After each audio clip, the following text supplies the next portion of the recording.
Era el tipo de sonido que ningún granjero quiere oír, como el de la tierra misma exhalando de dolor. En la mañana del 4 de junio de 1901, a las afueras de la tranquila ciudad de Dunshallow, Illinois, una sección de pastizales se derrumbó sin previo aviso, dejando un sumidero irregular de casi 30 pies de ancho. Debajo de la hierba quemada del verano había algo mucho más antiguo que la tierra vegetal. Vigas de madera, tuberías de hierro oxidadas, ladrillos ennegrecidos por el tiempo. Al principio, los lugareños asumieron que se trataba simplemente de otra bodega abandonada.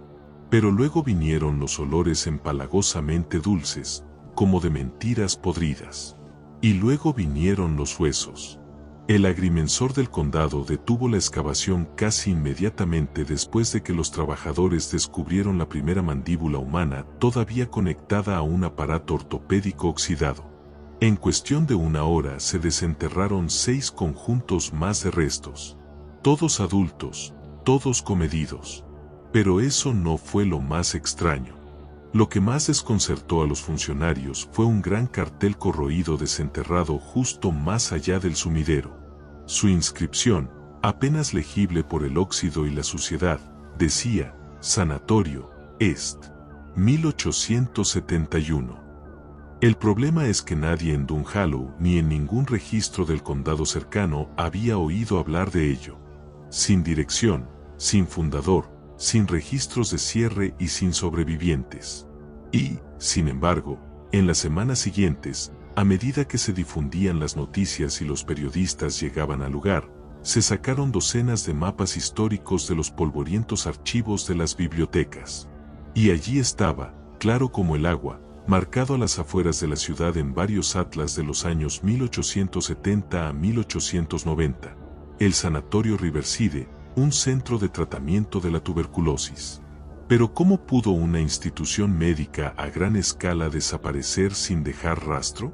En la segunda semana de la investigación, algo quedó indudablemente claro. Cuanto más buscaban las personas el Sanatorio Riverside en los registros, más inquietante se volvía su ausencia. Daniel Mercer, un periodista de 32 años del Illinois Ledger, había estado cubriendo derrumbes de minas y fallas de infraestructura durante más de una década. Sabía la diferencia entre una simple pérdida burocrática y un borrado deliberado. Y lo que estaba sucediendo aquí en Dunshallow parecía intencional. En el momento en que regresó a la oficina de registros del condado, Daniel fue recibido con escaleras vacías. «¿Riverside?», preguntó el archivista. Eso no le suena familiar, pero estaba allí, frente a ellos, en un mapa del municipio de 1874 meticulosamente conservado, Sanatorio Riverside, sala de tuberculosis. Sin embargo, cuando lo comparó con los registros de impuestos a la propiedad, no existía tal listado. Aún más extraño es que los documentos oficiales de salud pública de 1870 a 1890 mostraban una nota a pie de página inusual junto a docenas de muertes por tuberculosis en los pueblos de los alrededores.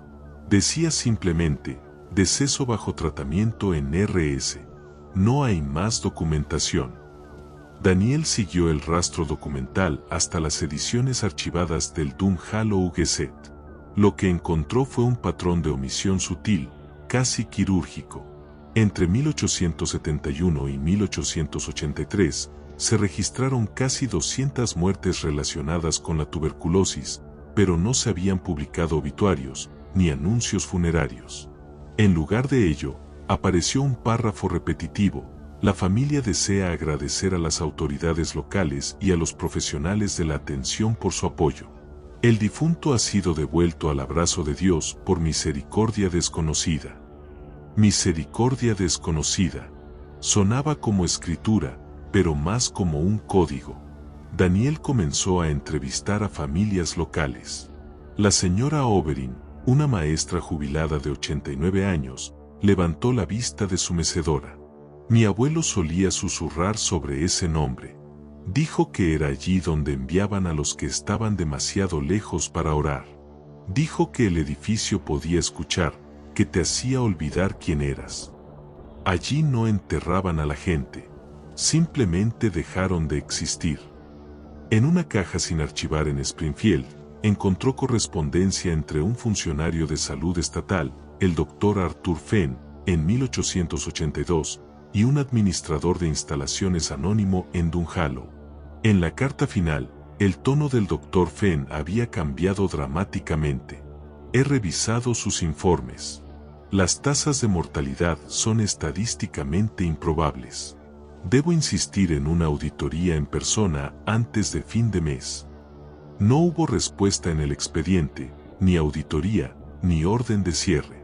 Solo un matasellos fechado 2 semanas después con una palabra escrita a mano, diferido. Daniel comprobó la firma en la parte inferior. Estaba tachada, pero bajo los trazos del bolígrafo aún se podía distinguir el apellido, Fenner. En la Universidad de Chicago, Daniel se reunió con el Dr. Walter Aldrich, un profesor jubilado de neuropatología. Al ver el mapa con el rectángulo marcado Sanatorio Riverside, la expresión de Aldrich cambió. ¿Dónde encontraste ese nombre?, preguntó suavemente. El Dr. Aldrich sacó un sobresellado, notas de pasantía en Riverside 1883. No archivar. Dentro había 8 páginas escritas a mano por un estudiante de medicina llamado Paul L. Becker. Las primeras páginas describían días rutinarios en una unidad de cuidados para pacientes con problemas respiratorios. Pero el tono cambió. Lo llaman la cámara de reflexión. Es una habitación baja, sin ventanas, paredes de metal y una sola silla. Los pacientes son traídos solos. Algo pasa allí. Sus voces cambian. Sus palabras no coinciden con los pensamientos de sus ojos. Día 41. Le pregunté al Dr. Fenner sobre el tono que tocan durante las sesiones. Me dijo que no era un tono, era un recuerdo. Día 47. No creo que los pacientes estén enfermos. Creo que están vacíos. La entrada final fue solo una línea. Me dijeron que yo era el siguiente. ¿Sobrevivió Becker?, preguntó Daniel. Fue encontrado vagando en Rackford 5 meses después. Sin memoria, sin nombre. Murió en 1912 por desnutrición. Dijeron que se olvidó de cómo comer. 2 días después, Daniel recibió un telegrama. El Dr. Walter Aldrich fue encontrado muerto mientras dormía. La última línea del informe policial, un testigo afirma lo que dijo el Dr. Aldrich antes de desplomarse: vuelve y se acuerda de mí, punto. La caja llegó en tren en un sencillo cajón de madera. Archivos de la Biblioteca de la Misericordia de San José Peoria. Dentro había fotocopias de registros médicos, docenas de ellas, todas marcadas como Sanatorio Riverside, 1872 a 1883. Pero algo extraño emergió. Los mismos nombres reaparecían a lo largo de diferentes años. Nombre: Michael Renae. Fecha de ingreso: 3 de agosto de 1873. Resultado: fallecido, insuficiencia respiratoria, tras tratamiento de reflexión divina. 4 años después. Nombre: Michael Renae. Fecha de ingreso: 9 de agosto de 1877. Resultado: fallecimiento por insuficiencia respiratoria tras tratamiento de reflexión divina. Mismo nombre, mismos síntomas, misma letra. No tenía sentido. O bien alguien estaba falsificando identidades, o bien los pacientes estaban siendo reutilizados. Y luego llegó el expediente que detuvo a Daniel. Nombre: Paul L. Becker. Estudiante de ocupación. Fecha de ingreso: febrero de 1883. Diagnóstico: colapso nervioso. Resultado: transferido a observación interna. Becker no era solo personal. Él era un paciente. Cada archivo incluía una pequeña figura dibujada a mano, un círculo con 2 puntos a cada lado y una línea horizontal. Debajo de cada elemento se leía en latín: non redivis idem, no volverás igual. Daniel condujo hasta Dunshallow nuevamente, esta vez con un estudio geológico de 1879. Cerca del límite occidental había un contorno etiquetado como subestructura hecha por el hombre, de propósito desconocido. Entrada sellada. Raymond Pique, el ganadero dueño de la tierra, lo guió hasta el lugar. Levantaron una losa de piedra, revelando una escalera metálica descendente. El aire cambió a medida que descendían, estéril, procesado, artificial y más frío de lo que cualquier sótano tenía derecho a ser. Al pie de las escaleras, entraron en un pasillo revestido de placas de latón corroídas. La arquitectura era extrañamente refinada, como la de un laboratorio.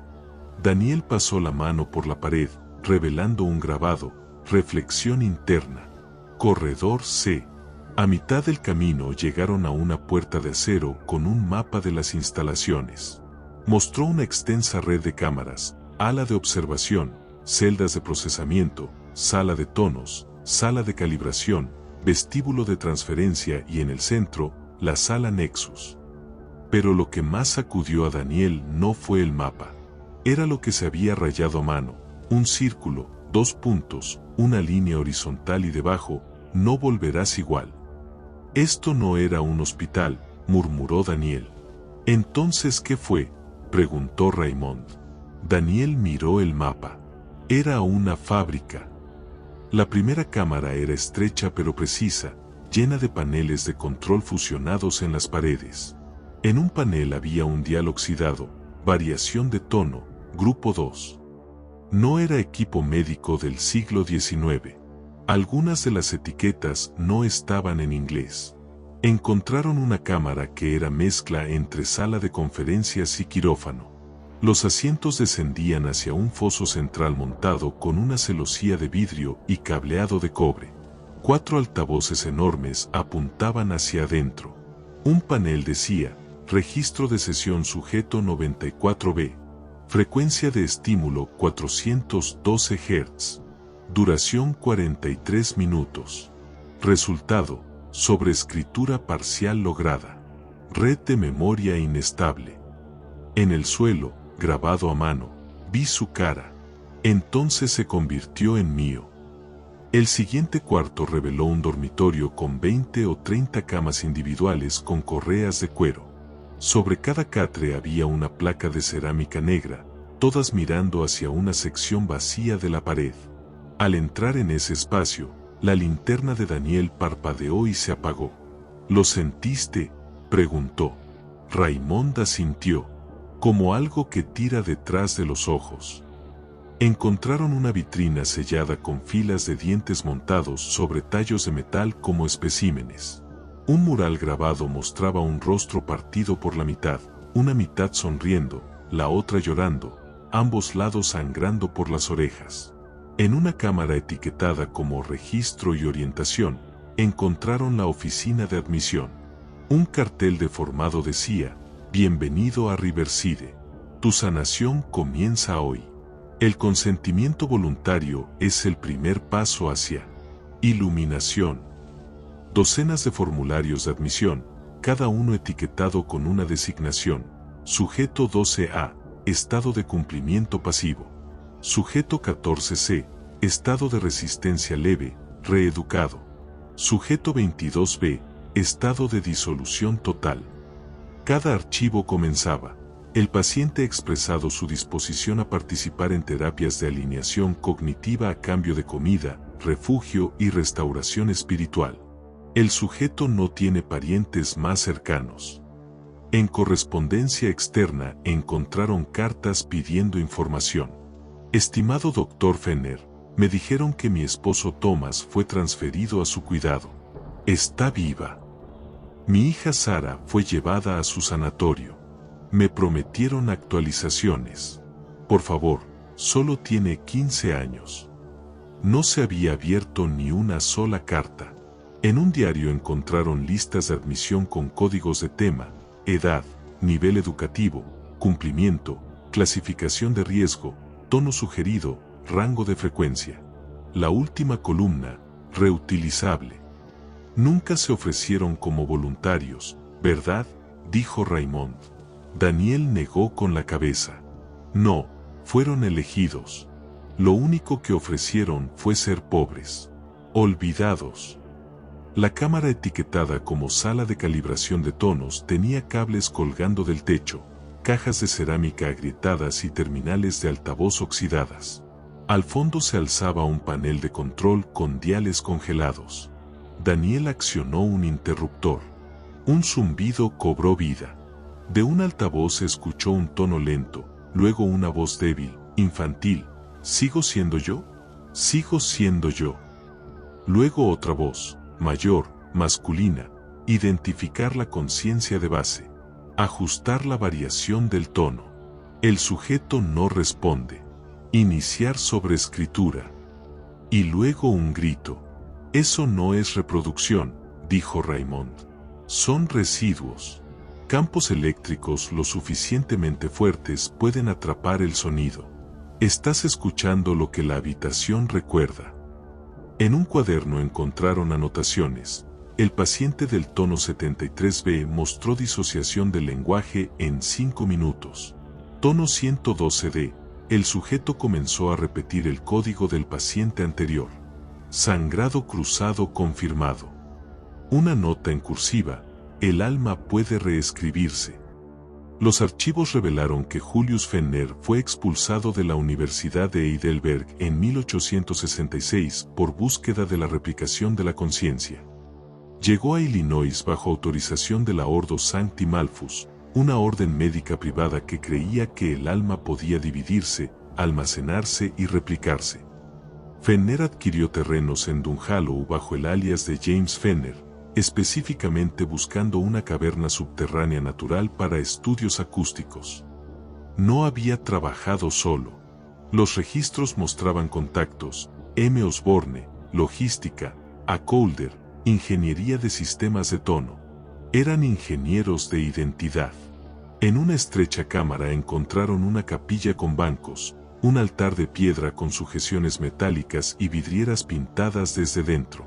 Debajo del altar, 4 viales: claridad, alineación, disolución y silencio. Todos brillaban tenuemente. Los pergaminos describían rituales. El sujeto 17 se administró secuencia C. El sujeto mostró pérdida total del habla. El tono 91B se reprodujo continuamente. El sujeto comenzó a recitar frases en francés y latín. El sujeto afirmó estar mirando por otra ventana. Sesión 62. La respiración del sujeto falló en el minuto 28. Sin embargo, el habla neuronal continuó durante 11 minutos post-mortem. El habla coincidió con la del sujeto anterior. Se confirmó la persistencia cruzada. Al final de cada página, el cuerpo acepta lo que el espíritu niega. La alineación es misericordia. Encontraron la sala del tono 13 por accidente. 12 torres de altavoces se alzaban en círculo perfecto, apuntando hacia una plataforma central con una silla de cobre y sujeciones oxidadas. En el techo, Audi et oblivisere, escucha y olvida. En la pared del fondo había un 13º altavoz sellado detrás de vidrio reforzado. Estaba etiquetado: ningún tema sobrevivió más allá del tono 13. No activar sin consentimiento de terminación.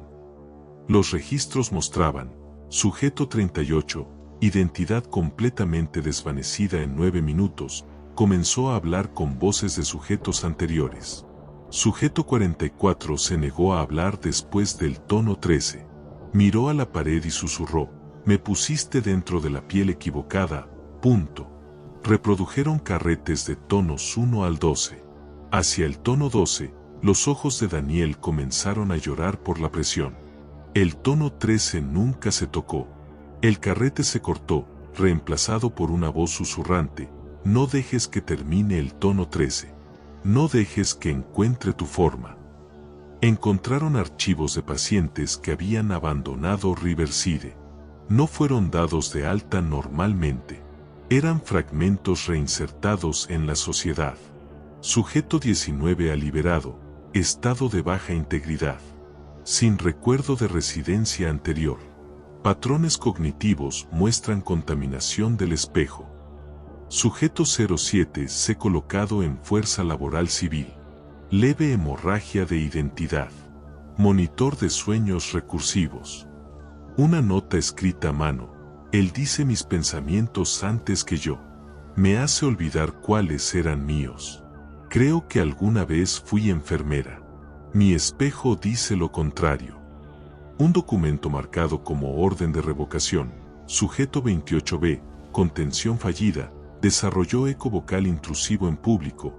Habló en idiomas fallecidos. Identificó a extraños por nombres familiares privados. El nombre en tinta roja, Becker, Paul Becker. No había sido testigo, había sido portador. En la habitación más alejada encontraron el núcleo del secreto de Riverside. La cámara era circular, revestida de equipos que parecían más prensas de impresión que dispositivos médicos. Cada máquina tenía un soporte diseñado para sostener a un humano de pie con varillas dirigidas a la cabeza y columna vertebral. En el centro, un trono de control rodeado por paneles de espejo. En el apoyabrazos, ID de plantilla de implementación de secuencia.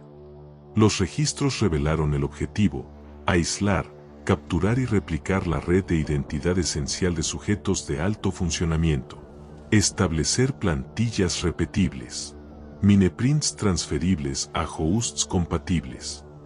Experimentos sobre sujetos con memoria excepcional, habilidades mecánicas o carisma espiritual. Sus cerebros fueron mapeados y traducidos al lenguaje conductual. Impresión mental 3C, recita todo el Evangelio de Juan en latín y griego, sin educación previa. Impresión mental 11D, efecto calmante en niños. Induce cumplimiento en entornos grupales. El informe final, huella mental 12F. Anfitriona inicial Margaret Weller. El anfitrión mostró rechazo parcial. Disonancia especular y replicación espontánea. Duplicación vocal de otros pacientes. Reasignado a unidad de dispersión. Daniel tocó un panel de espejo. Su reflexión se dividió en tres. Una de las caras no parpadeó cuando lo hizo. No estaban curando a los pobres, dijo. Los estaban cosechando. La carpeta final estaba marcada, sesión final. Sujeto 185. El número exacto de muertes confirmadas en Riverside. Rasgos observados, alta retención de memoria. Objetivo: extracción de impresión mental completa y reinstalación en host en blanco. Sujeto 61A. Página tras página de observaciones densas, hasta el sujeto 61 ahora responde al nombre y preferencias de 185 sin corrección. Patrones de habla idénticos. Original 185 ahora terminado. Lo habían hecho. Habían transferido una mente de manera perfecta e irrevocable, matando al original en el proceso. Una fotografía mostraba a un joven demacrado con ojos vacíos. En el reverso, la copia no sabe que es una copia. Esa es la medida del éxito. Un nombre tachado pero visible, Paul Becker. No lo silenciaron. Había sido duplicado. Detrás de un panel falso encontraron correspondencia con instituciones extranjeras, Talmer y Wolf Farmacéutica, Viena, el Reindustrial Research Trust, Berlín, St. Elie Cognitive Institute, Londres. Riverside nunca había sido una operación deshonesta. Era un nodo de un sindicato transatlántico con intereses en sustitución de identidad mediante ingeniería del comportamiento. Las cartas revelaron: la instalación de Dunnhallow ha demostrado ser ideal debido al aislamiento geográfico y la invisibilidad social de su base de pruebas. La población inmigrante irlandesa ofrece poca resistencia. Extractos bancarios mostraban $7,000 en oro transferidos desde Viena. Recibos de envíos de muestras orgánicas, cordón vocal preservado. Sujeto conservó 5 idiomas. Matriz de creencias neuronal intacta. Un resumen para inversores. Total de sujetos, 213. Muertes documentadas, 185. Éxito de impresión completa, 4. Ganancias, $418,000. Una nota en el margen, considere expansión a poblaciones huérfanas, mayor flexibilidad, riesgo mínimo de investigación externa. Esa noche, Daniel comenzó a olvidar detalles. Su propia letra, el orden de archivos que acababa de organizar.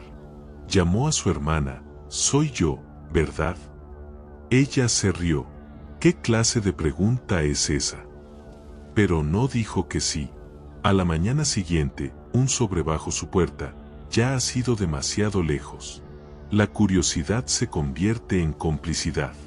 El sindicato no necesita denunciantes. Necesita vasos. Una fotografía de Daniel tomada ayer dentro de la cámara de impresión mental. En el reverso, la herencia comienza cuando surge la duda. Daniel revisó su mochila y encontró un carrete etiquetado tono 13 que no había empacado. Una nota, «Juégalo o no. De cualquier manera, lo sabremos». Esa noche, miró su reflejo en el espejo. Algo estaba mal. El reflejo se produjo medio segundo después.